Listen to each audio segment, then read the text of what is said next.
Are you fed up with potholes? I know I am. Why is it that we can't keep the roads in a decent state of repair in this country? It's easy to point out the problem, and let's face it, there's enough people doing it. I don't think anybody in the country isn't aware of just how bad the roads are. But simply complaining isn't going to get results. There's plenty of proof of that because everybody's been complaining for years. We're trying a different approach this year to see if we can come up with a better way of solving the problem. So why is it that we can't keep the roads in this country in a better state of repair? There's no excuse for it. Well, possibly money, I suppose, if you want to make that argument. There's no rocket science involved. Highways engineers can do the job. Well, some of them can, allegedly. The problem is we're not seeing the evidence of the work that's going on, or at least not enough evidence of it. We can see from the figures that the roads are declining. You may have seen the recent alarm report that comes out from the Asphalt Industry Alliance every year. And what that showed us is that last year the bill for the backlog on repairs to the roads was about 14 billion, but this year it's gone up to over 16 billion, a 16% increase in 1 year. Now you may well have seen the reports that with the scrapping of the extended HS2, the government has managed to find an extra £8.3 billion to help repair the roads. In the announcement, the government said that this is enough to resurface 5,000 miles of road. But as the Asphalt Industry Alliance report states, this is only 2.5% of the road network. The alarm report tells us that 6% of councils in England and Wales have actually reported an improvement in the road conditions in their area. But where are these areas? Can you find them? Finding an area in this country where the road network is improving is going to be a bit of a treasure hunt, and indeed that is what MAG is going to do. We are launching the Great MAG Road Maintenance Treasure Hunt. We want you all to get out on your bikes, ride around your local area and see whether or not you think the roads have improved. Let us know. If you've seen an improvement in the roads in your area, get in touch with us. What we will then do is contact the local council in that area and ask them what it is that they're doing differently to everybody else, because they must have some secret that allows them to actually improve the state of their roads as opposed to let them decline. Now, I recently saw a report from Southend City Council who said that they were changing their approach to dealing with the pothole problem in Southend. What they were going to do was give up temporary repairs in place of permanent repairs. Sounds like a good idea, doesn't it? So I went down to Southend to have a word with Councillor Kevin Buck to find out what it is they're doing, what the logic is and how they're getting on with it. This is what he had to say. So I'm Councillor Kevin Buck. I'm the Cabinet Member for Highways, Transport and Parking in Southend-on-Sea. So could you just talk us through what have you changed, what are you doing differently and why do you think that's going to help? So when I took over the Cabinet position in May 2023, the Council had a policy at that time, which is a perfectly understandable policy, of doing immediate 24-hour temporary repairs on potholes to try and keep on top of the issue with potholes. And that's a very commendable policy to have. The problem with it is that the limited resources of the crews to temporarily repair potholes meant that there was virtually no allocation of resource to then go out and do the permanent repairs. So we were constantly chasing repeat repairs of temporary repairs of potholes. So the permanent repairs were not getting done. So I recognise this because we had basically an endless conveyor belt of temporary repairs that was probably costing more than actually doing a slightly more expensive permanent repair that you never have to go back to. So what I changed is said, look, absolutely for category ones we still need to be reactive to because they're the most dangerous ones, but for general potholes that fall within the sort of minimal criteria of potholes, we would identify those and then go and repair them and do the permanent repair within 28 days. So what that means is now that a pothole will be identified and then within 28 days it will get a permanent patch repair rather than a temporary splat repair. A pothole has to be something like 40 millimetres deep before it's considered to be a pothole. Anything shallower than 40 millimetres is considered to be a carriageway imperfection, but not a pothole. Very important when it comes to repairing them. But category ones are over 300 mil wide by over 40 mil deep, then they would be considered to be a category one. So a Category 1 would receive an immediate temporary repair, but then still be scheduled in to receive the permanent patch repair within the 28 days. And the difference being is that the temporary repair is just an immediate fill of the existing hole, where the patch repair is cutting out a larger section of the carriageway to get back to good solid carriageway to put in the permanent repair. From a motorcyclist perspective, you're using the terminology 300 millimetres wide, but what about the length of them? Because very often a motorcyclist will see a long, narrow pothole that doesn't get attention. But for a rider, that is a significant risk to us. Yeah, sorry, that was probably a slight misspoken. Yeah, so it's 300. If it's 300 millimetres in any direction, then it will be considered a pothole. Yeah, so yeah, clearly if it's 900 millimetres long but only 20 wide, we're still going to treat it as a pothole. Yeah. So yeah.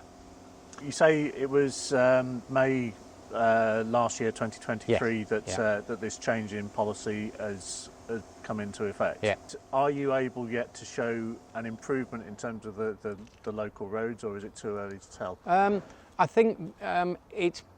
think people are starting to notice. One of the issues is because we've stopped some of the immediate repairs, to some people it appears that there are more potholes visible than perhaps they were, and that may be true to a certain state because of the lag between having the pothole reported, then coming back to do the permanent repair maybe 2-3 weeks, whereas they would have received the immediate temporary repair. But of course the issue with the temporary repairs were, and I personally identified several areas around the city where I know for a fact there had been the same pothole had been repaired 3 times in 9 months on a temporary repair, but never actually received its permanent repair. So we were constantly chasing the temporary repairs and never getting around to doing the permanent repairs.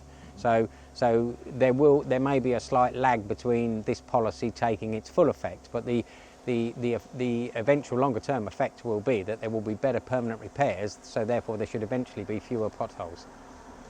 The government has recently announced an extra £8.3 billion after the cancellation of HS2.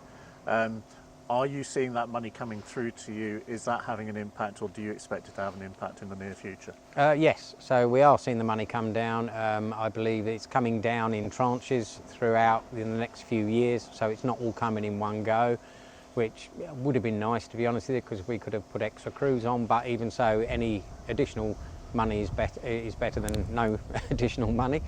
Funding generally, so highways maintenance and repairs is generally funded from parking income and revenue. Obviously there are other grants that do come our ways for certain capital grants that come for certain capital projects, and obviously yes, we're getting this extra additional funding from the cancellation of HS2, which I said would be over a number of years, but we've already seen the first tranche come down. Yeah, so. One thing that we have seen comments made about quite regular is the funding model, how it is done. It's done very short term, so the funding comes through in yearly packets, shall we say, which makes it very difficult to plan future maintenance. Do you find that that's a problem for you? Not as such, no, because as I said, sort of general funding but bearing in mind it's not just potholes, so general highways maintenance funding is funded from parking income and revenue. So I think the gross income that we get from parking currently is around 7 to 7.5 million a year. So that money gets reinvested directly back into the highways assets. Now I also had an interesting chat with Councillor Buck about parking charges in Southend. There'll be a video coming out on that soon, so make sure you hit the subscribe and notification bell so that you don't miss that one when it comes out. Because I'm sure you can appreciate sometimes if you're particularly road resurfacing projects, the cost per metre is quite high, so it doesn't always go as far as perhaps we'd like. But yeah, I think for the next financial year we've budgeted something like 2.5 million on pothole and highway repairs.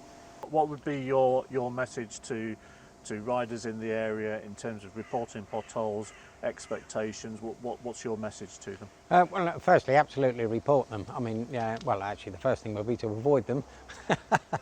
But if they do discover them by whatever means, absolutely get them reported, because we are and I've ensured the team is very reactive to you know, getting on top of these potholes, making sure we're getting good repairs in that you know, can be safe for riders, safe for motorcyclists. You know, I was a motorcyclist myself many years ago, but I've not ridden one for a few years now.